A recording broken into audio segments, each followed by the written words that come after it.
Hello Destiny players and random YouTube viewers. This week we are back with our third and final Void build. But this isn't going to be the last Void build I will do.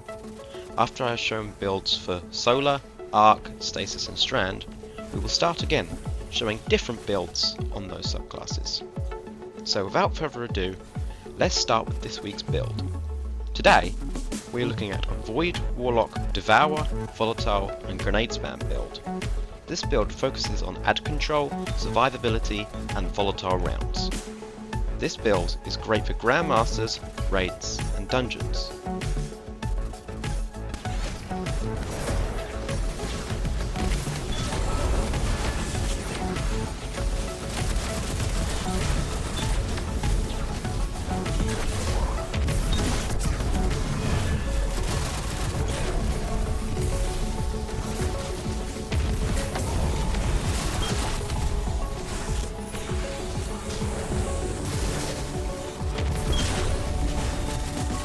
As seen in that footage, we constantly have Devourer and Volatile rounds, and we are almost getting our grenades back instantly and our ridiculous supercharge rate. Now I'd like to clarify my Rift energy coming back is not part of my build, it is the activity modifiers. Now let's begin with this week's build. Starting with the aspects, we have Feed the Void. Defeat a target with a Void ability to activate Devourer. While Devourer is active, Final Blows restore health and extend the duration of Devourer. This aspect provides us with 2 fragment slots. This is good for our build, as Devourer allows for constant health regeneration. This is good for situations where you do not have a lot of healing, such as activities that have certain modifiers that slow natural health regeneration.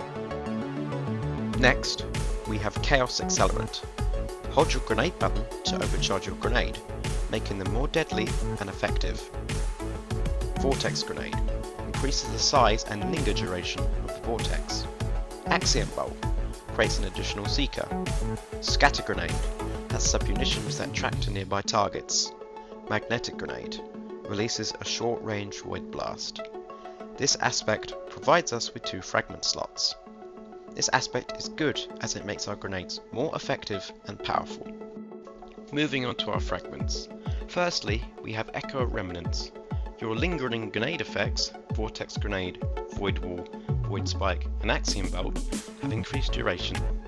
This fragment is good as it makes our grenades even more powerful, pairing perfectly with our aspect, Chaos Accelerant. Next, we have Echo of Undermining. Your Void Grenades weaken targets. This is a good fragment as it makes Void Grenades do increased damage, allowing you and your team to do more damage to targets. Unfortunately, this fragment takes a -20 stat Discipline.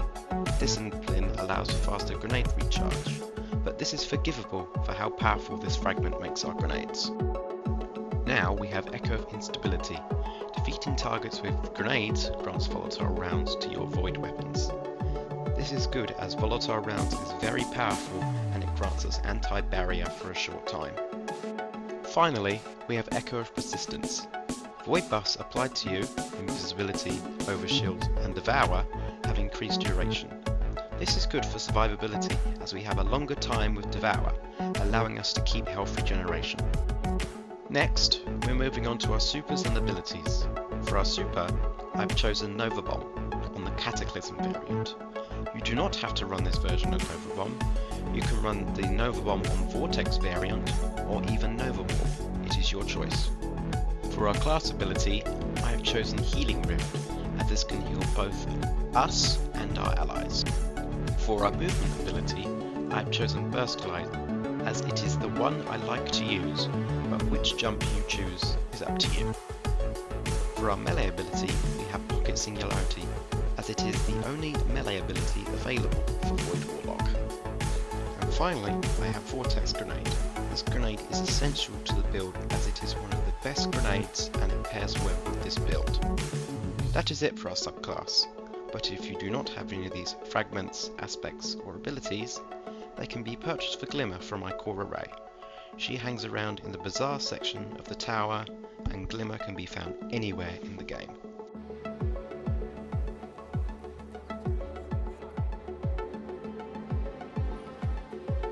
Your light has not gone out.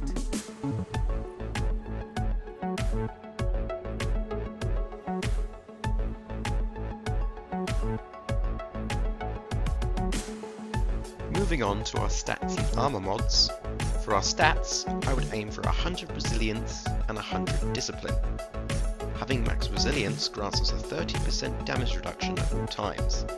This is good for difficult activities where enemies hit harder. And having max discipline increases grenade cooldown massively.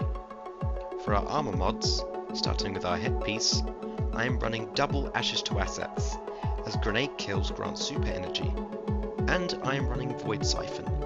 Getting rapid kills with void weapons generates an orb of power. For our arms, I am running double Bolstering Detonation, as it grants us class ability energy when we cause damage with our grenades. Unfortunately, at the time of this recording, this mod has been temporarily disabled due to performance issues. Once these issues have been resolved, this mod will be accessible again. I am also running Firepower, as grenade final blows generate an orb of power.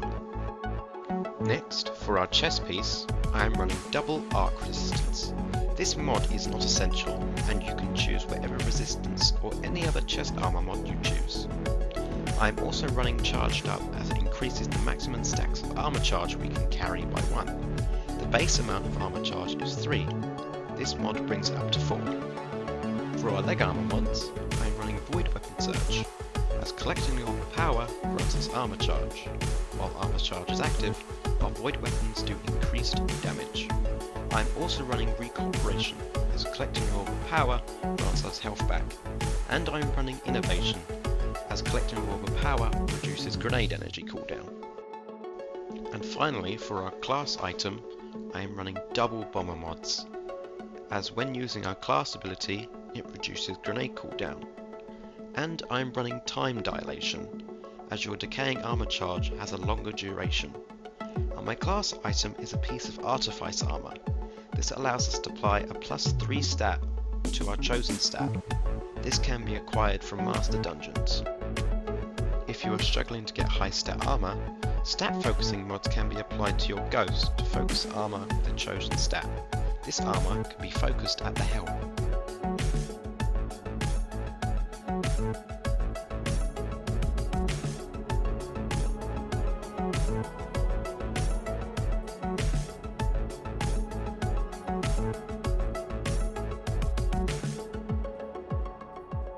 And for our chosen exotic, we will be running the Controverse Holds. The exotic perk on this armor piece is Chaotic Exchanger. Resist incoming damage while charging your Void Grenade. Charged Void Grenades return grenade energy on a hit. This is good as it increases grenade damage and effectiveness, and it allows us to regain grenade energy. If you do not have this exotic, it can be picked up from random exotic engram drops, the daily lost sector when exotic arms are the daily reward, or from Exur, either from his engram or when he is selling it. If it is being sold by Exur, or comes from his engram, it can be bought for legendary shards. These come from dismantling legendary weapons or armor. But as you can see from here, he is trying to sell me it for an exotic cipher. This only happens if he has already sold you an engram for legendary shards this week. Once this exotic has been unlocked, it can be purchased from Master Hall in the tower.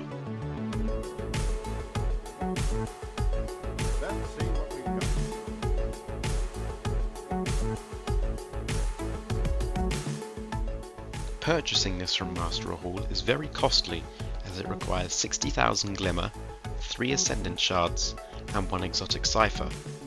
Ascendant Shards can be picked up from completing Grandmaster Nightfalls, Master Dungeons, and the Flawless Chest from Trials of Osiris. Or they can be purchased directly from Master Hall. They can also come from vendor rank ups and Season Pass rewards. And the exotic cipher can be picked up from the Xenology bounty from Exur. This exotic can also be focused with chosen stat mods, due to our ghosts mods, just like the legendary armor can be focused. But these exotics are focused at Master Hall. And that is it for our armor mods, our subclass, and our build. But now, I'm going to show you some good weapons I like to pair with this build, starting with my kinetic weapon. My kinetic weapon is Succession. This is an aggressive frame sniper rifle. This weapon comes from the Deepstone Crypt raid on Europa.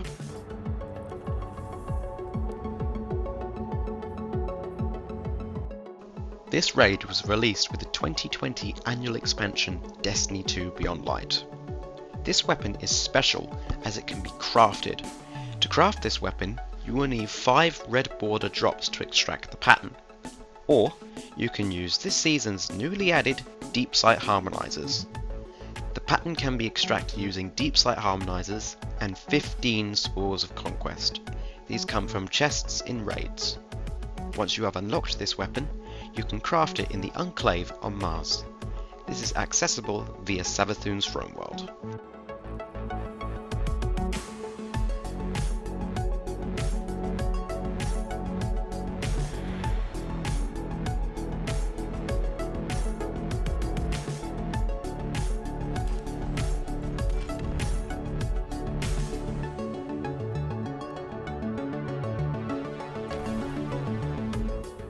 Crafting raid weapons is very costly as it requires enhancement cores, enhancement prisms, glimmer, and harmonic alloys. Enhancement cores come from dismantling legendary weapons, vendor rank ups, and season pass rewards, or a purchase from Master Hall, and bounties from Banshee 44. He is next to Master Hall in the tower.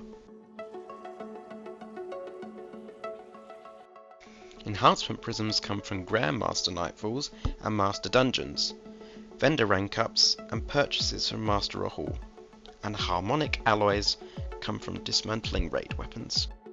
And finally, we need Ascendant alloys. These are required to apply enhanced perks to crafted weapons. These can come from completing weekly missions on Savathun's Throne World and weekly missions on Neptune.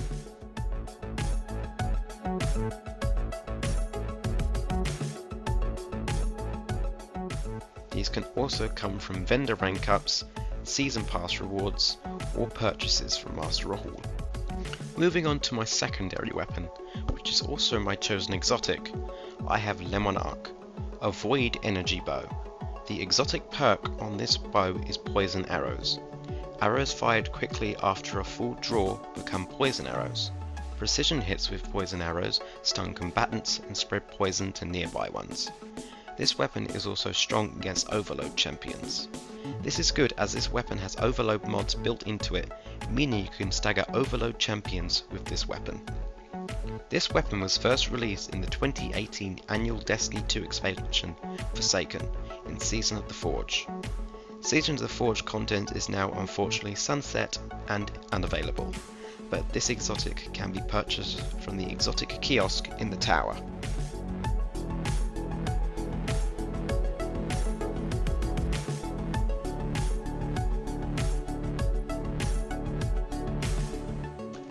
This is also very costly as it requires 1 exotic cipher, 125,000 glimmer, 200 legendary shards, and 1 ascendant shard.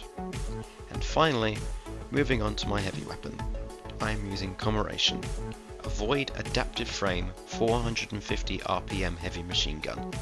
This weapon also comes from the Deepstone Crypt raid on Europa, and just like Succession, my chosen kinetic weapon, it can be crafted. This is crafted the exact same way as Succession, extracting the 5 patterns and crafting it at the Enclave on Mars. And we can also have enhanced perks applied too. Well, my fellow Guardians, thank you for stopping by today. I will provide a DIM or Destiny Item Manager link to this build in the description. I hope you enjoyed this week's build, and next week we'll be moving on to either Solar or Arc. I will put a community post out so you can vote on what you want to see next. Once again, thank you for stopping by. Eyes up, Guardians, and we will see you Starside.